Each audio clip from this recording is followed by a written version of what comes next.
Very much. It's great to be here. First and foremost, I thank the ASHA Foundation for being so creative in bringing this wonderful topic to us. Thank you, guys. And also, thank you for many years ago giving me a new investigator award for $1,000, and the rest is history. What can I say? You all have this little slideshow that was put at your desk. I was tardy, so I didn't make the book cut off, but I made one for you. So if you want to follow along, it's pretty much what I'll have to say. I also acknowledge support from the NIH and various foundations for this work. It's wonderful to talk about this, and I think so far everyone who's spoken up here, and I'm sure Christy will be the same, we love this, and we are so happy you want to hear us talk about it.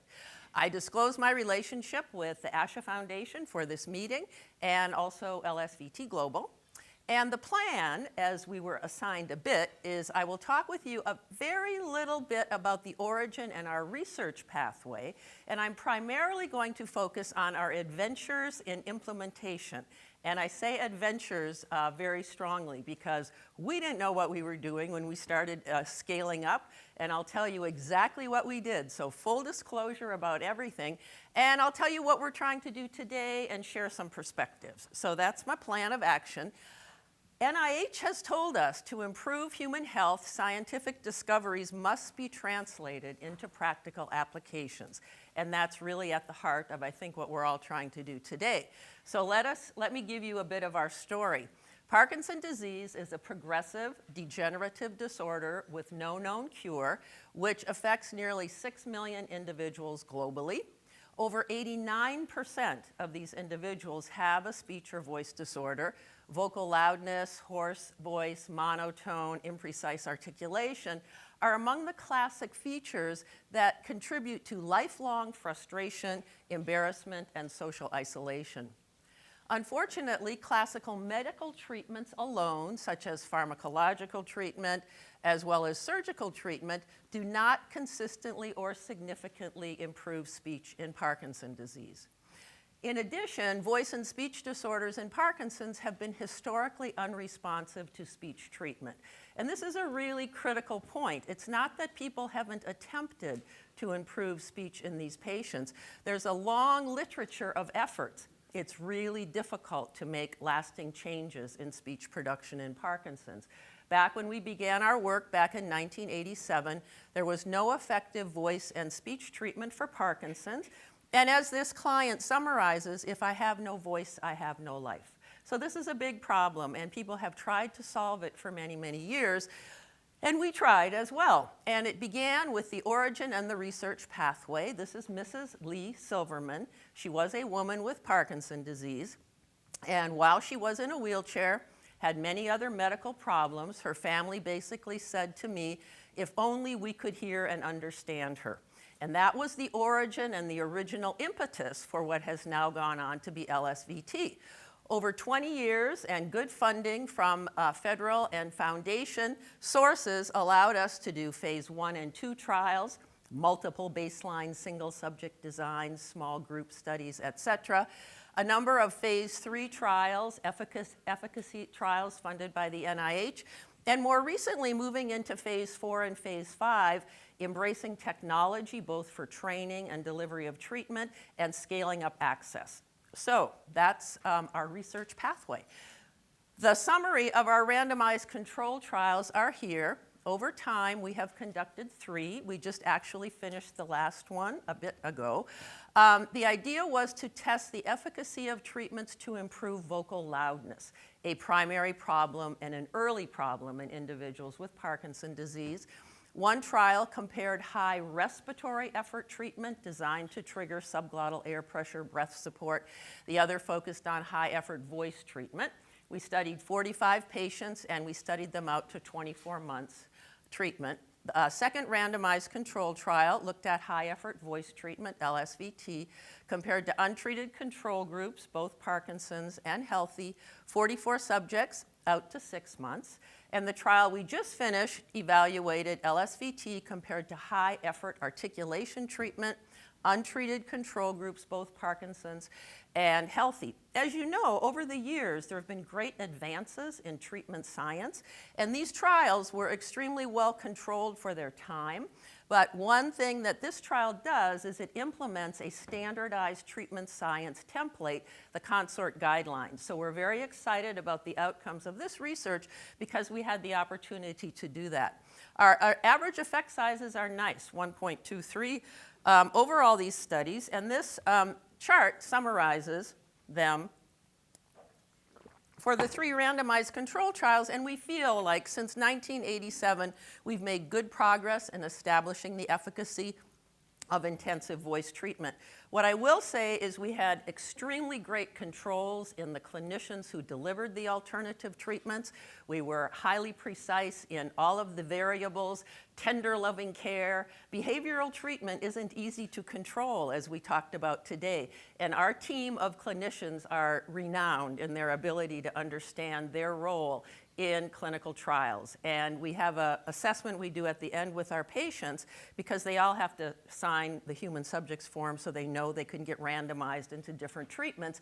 Do you feel you got the best treatment? Do you feel you got an effective treatment? And you look at those data after the fact and you're able to say that patients across groups did not feel, wow, I got in the best group LSVT. It was normalized across them all. But it's a really key variable to worry about in behavioral trials.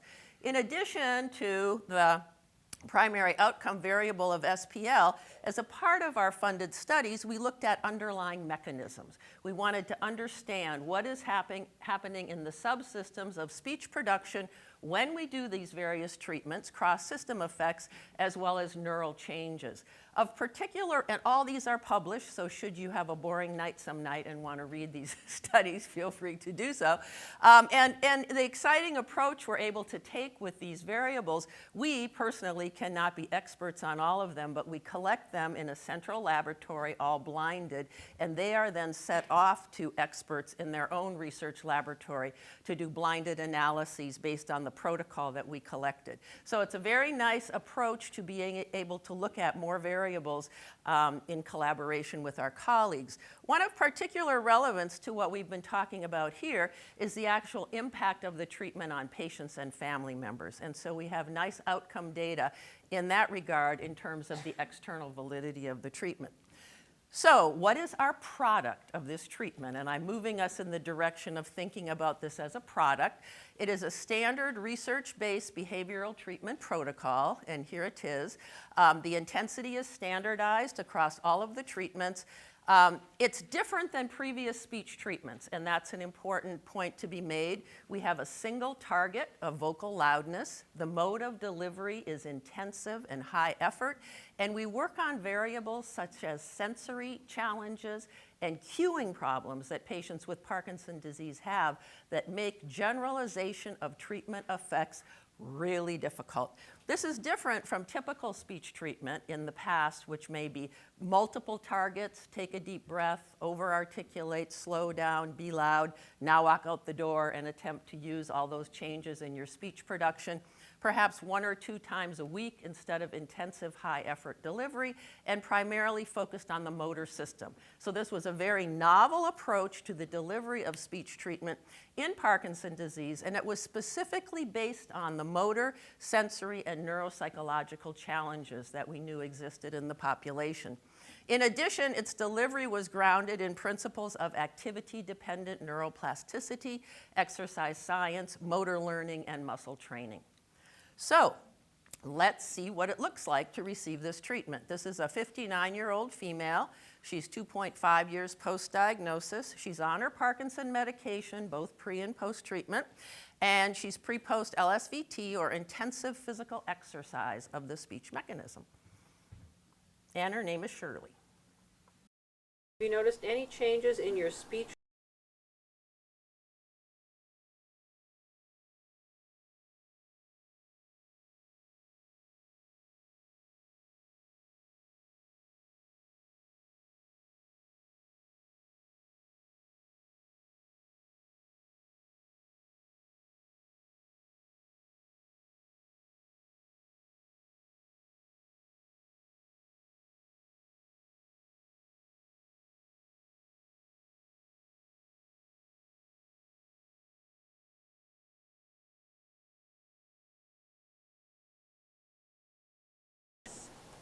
Yes.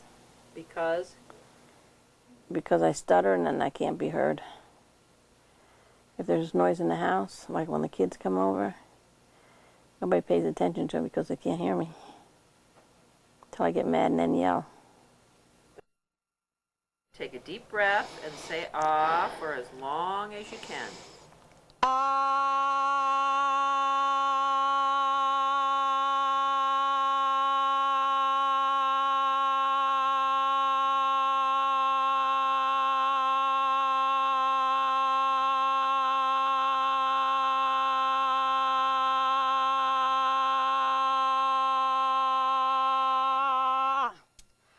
Have you noticed changes in your speech or your voice as a result of the speech therapy? Oh, yes. What have you noticed? I talk louder.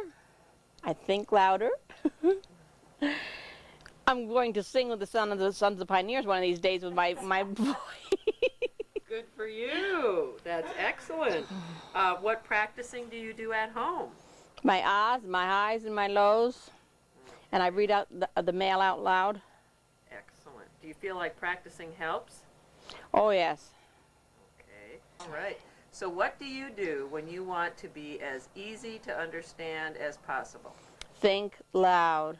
Okay, Shirley warms our heart each time we see her, and you could see why. We did not want this treatment to fall in the valley of death between the Ivory Tower Research Lab, where we did our work, and really applying this in the real clinical world.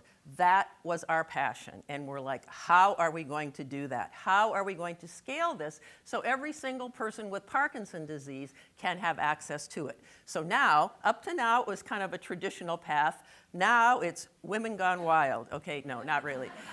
So I'm going to walk you through our phases of our best efforts in attempt to do this and then tell you where we are. So we now have the situation, approach, and we had the word challenges here, and we decided to make it opportunities.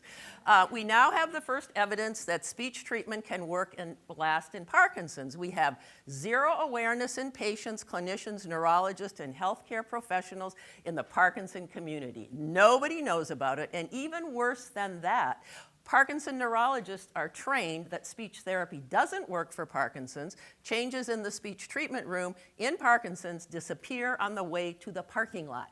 That is published in the literature, right? So there we are. What are we going to do?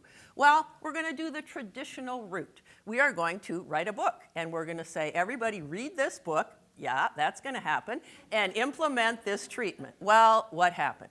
Clinicians were reading it. They were only implementing parts of the protocol. This is where the terror came in I talked to you about this morning.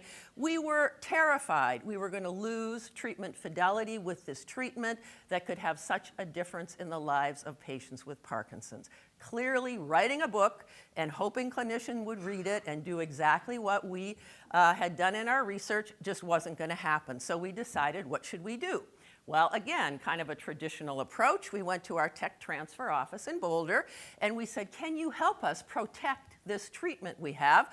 Tech transfer could not get their head around a behavioral treatment. They're like, a behavioral treatment? Nah, we don't want it. So we're like, oh no. And because we live in the Parkinson world, we kept thinking, imagine if we would have invented a drug treatment that had this dramatic effect on a behavior. Right, a pharma would have come along, licensed it, scaled it up, disseminated it, and it would have been out there helping patients. Well, we weren't that, and so we said what to do.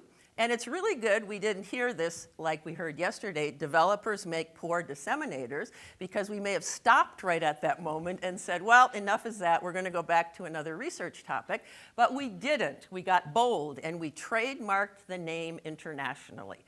We had to have an entity that held the name, so we developed the LSVT Foundation, and we required training and certification for the use of the name LSVT. Whoa, did this require change management? Furthermore, many elements of the treatment flew in the face of conventional speech therapy, and No participatory action research occurred because we developed this all based on the underlying physiology and in a research lab. So let me just tell you a few of the issues we encountered. The clinical world was not ready for a standardized evidence-based therapy for Parkinson's disease. This was wildly novel. Nobody could believe that a standard protocol, one size fits all, could be implemented in that population. Intensive dosage, the dosage was 16 hours a week in a one-time-a-week world, heavens no. And then finally, this was the one that was really a little traumatic for a while. I come from the world of voice, and we were teaching patients to increase vocal loudness, which everybody is trained as a hyperfunctional behavior. So there we sat with all of these challenges, but guess what? We kept doing trainings, and guess what happened?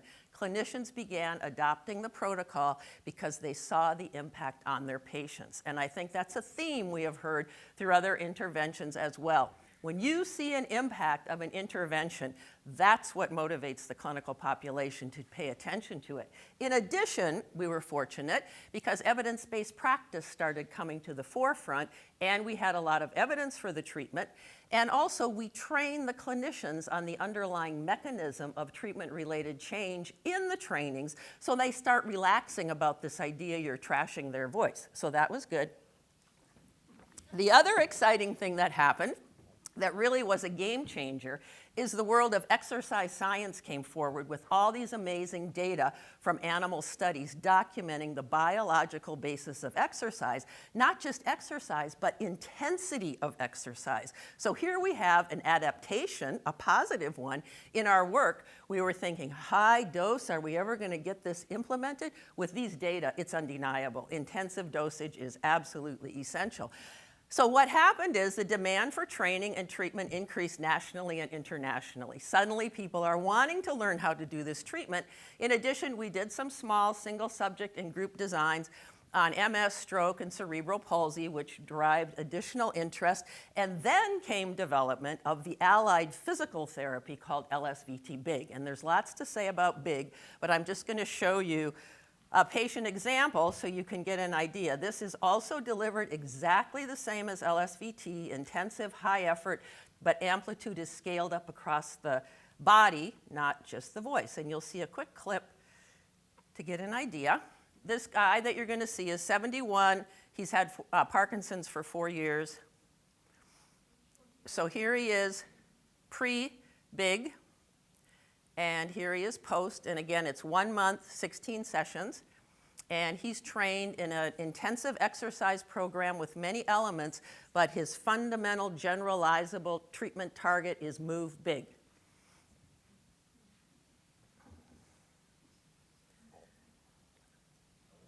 Okay, that's just a little clip. As you may know, there are many, many physical therapies today for people with Parkinson's disease, which is so exciting. BIG is just one of them, but it is exactly tailored to the underlying basis of Parkinson's. And so here we are over here. We see the power of these interventions. We see how they can make a positive impact on Parkinson's. We want to facilitate growth and accessibility for patients and clinicians globally, but we do the math, as you may have. One clinician can treat 7 patients per month. That would be 7 hours a day of LSVT. There are 6 million individuals with Parkinson's. It's like 90,000 years before you're able to give this treatment to all the patients that need it. In addition, how in the world are we going to train all these speech clinicians, right? It's fun to go around the world, but come on, really. So technology has to be our friend. And so both for training and treatment. We were fortunate to receive funding from Michael J. Fox Foundation and NIH to develop a software program that, in addition to collecting within treatment data, is a perceptive software program that walks patients through the entire treatment program. Was recently published in AJSLP by my wonderful colleague Angela Halpern, demonstrating that patients could use this for half of their treatment sessions. So we can double now the number of patients we can see. In addition, we all know the great advances in telemedicine, which also makes intensive dosage feasible. Again, some positive adaptations. We also really, in all honesty, wanted to understand, can we sustain and increase the growth of this entity that will outlast us? I mean, we're not getting any younger. We want to keep this positive impact going. So again, what to do? So the next phase, we transitioned to a business model, and we founded the for-profit LSVT Global. This allowed us a mechanism for software commercialization for LSVT Companion, as well as development of the online training and certification. So now we're back to the tech transfer office, and our buddies understand us a little more now because we've got software, and this was a good thing. In addition, the Entrepreneurial Center got all excited about it. So then it was like, oh boy, we're getting some help. Maybe someone will teach us and help us and whatever. We submitted product and process patents, which is what the kind of patent is for a program. So then here's the interesting part. Maybe some of you have lived in this world. I could like sit in the bar and tell you stories about this phase, but anyway, under the leadership of the Tech Transfer Office, we had a series of CEOs who tried to help us and we tried to help them. And well, there you go. Lots of legal teams, business plans, investment pitches, the whole tamale, but no success in the Shark Tank. We totally failed, and oh, the stories I could tell. So what do we do now? Well, we said, let's do organic growth business. We know the business, we know the market, we know the products, let's just do it. So still, our goal is maintain fidelity of training and treatments, increase accessibility. We now know we need to do more things to sustain clinicians' ability to deliver the treatment. And we also know, based on the literature as well as our own experience, patients need to have lifelong practice. And how are we going to do that to help them? So we went to SBIR funding, technology partners, and we enhance our clinician database on our website so patients can go find a clinician where they live, yada, yada, yada. What do we see for the future? Harness clinician power globally, grow technology to support lifelong training and treatment. We have an integrated training LSVT hybrid that does voice and body at the same time. And Loud for Life and Big for Life are approaches to keep patients practicing forever. Partner with healthcare companies, we have done that, and some training institutions so we can actually get students trained in LSVT as well. We have reimbursement for these trainings, but use research data to support more rehabilitative reimbursement and continued dissemination. We must continually disseminate all the time. So this was our evolution across time. From the very beginning till to date, we still have scientific research underlying our behavioral treatments. And once we learn something new, this gets translated to clinicians quickly. We have a foundation for information dissemination and training and have moved to LSVT Global to help our efforts in global scalability. So overall, we've moved in all of these fronts, which are very related. We've done change management, getting the rehabilitation communities to embrace a new way of delivering treatment, increase accessibility to treatment through technology, and continuously work on increasing awareness. As we all know, we have to be helping our medical colleagues understand the value of rehabilitation in managing patients. Today, some people would say that LSVT is the global standard for speech treatment in Parkinson's. The National Institutes for Clinical Excellence have embraced it as a treatment that any person for Parkinson's in the UK that wants it has to be able to get it. We have dug in on maintaining treatment fidelity. We fundamentally believe that has been the secret to success in getting this treatment out. And globalized, standardized treatment. LSVT is LSVT is LSVT all around the world, and the value of standardized training. And we feel that that has allowed us really to maintain the quality of treatment outcomes. So what have we done?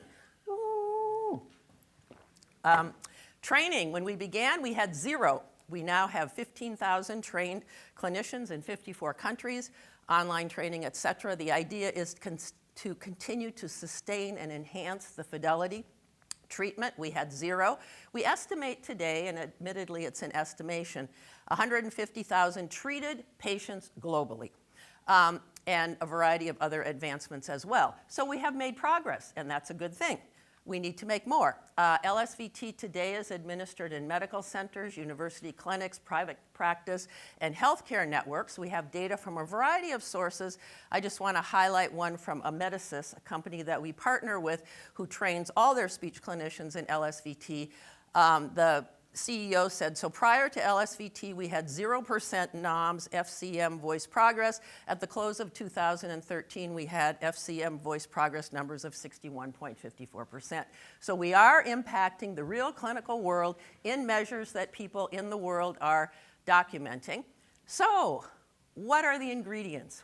What do we think was essential for us to take this basically business model approach to implementation?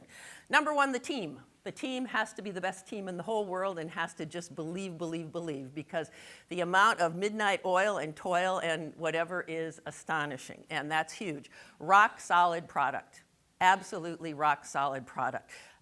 Issues related to that are key. Thick skin. Identify gatekeepers. In our world, the MDs, once they got on board with the idea that exercise was valuable for Parkinson's, huge advancement. Focus on first adopters. Continuously span research and treatment. We do that all the time. Something new comes up in the lab, we translate it to our clinicians, we teach them, they give us feedback. It's just a continuous escalation and ever evolve. And then we always like to say, it's essential to have a fundamental passion for the vision.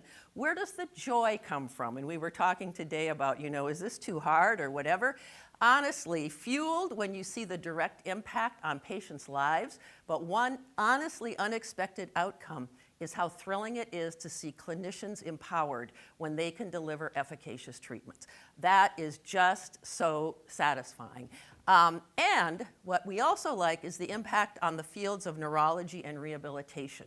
We are positioned now to be able to say to rehabilitation specialists or to neurologists, take rehabilitation seriously. You can medicate your patients and get an effect up to here. We can top that off with behavioral intervention, and that's a good thing. Perspectives. This world is not for the faint of heart. Change management, translating research treatment to real-world scope of practice requires seeing the world through many eyes, and it's amazing. Open your mind and be persistent. Recognize your competence and trust yourself. That's a really key element. Nobody knows your world better than you do, and that's important. Don't stop believing, as Journey said. Our field is rich with potential to dramatically improve quality of life. And when we hear our patients say things like, my voice is alive again, I can talk to my grandchildren, I feel like my old self, LSVT Big has changed my life, the impact is beyond a miracle, I am confident I can communicate. That satisfies us as practicing clinicians, and that's a good thing. I want to show this video. Oh, there you are. Okay, I have to go onto a different computer. This patient had LSVT 7 or 8 years ago, and she had both big and loud. And sometimes when Parkinson patients retire, they become very creative. And one of the things she chose to do was write rap songs. And so she's going to do a rap for you. Okay, so this person is named Sharon. She was treated in Tucson, Arizona by my colleague Cynthia Fox. And she came to the office and offered this to us. Ready? Okay. This will make you happy. It's happy day today, too. Take it away. This is what LSVT sounds like 8 years later. Yo, homies, listen up. Well, I've got my bling and I've got my cap. I'm the El Dopa Diva and I'm here to rap. When I say what? Say what? What? Say kick Parkinson's butt. Say what? Say what? Kick Parkinson's butt. Say what? Say what? Kick Parkinson's butt. Well, when your voice is scratchy and your volume is low and people say, speak louder wherever you go, the unlikely treatment is to bellow endless ahs over and over without any pause. Dr. Fox is relentless, she says in terms gruff. If it sounds too loud, it's just loud enough. When I say think loud, you say, ah, think loud.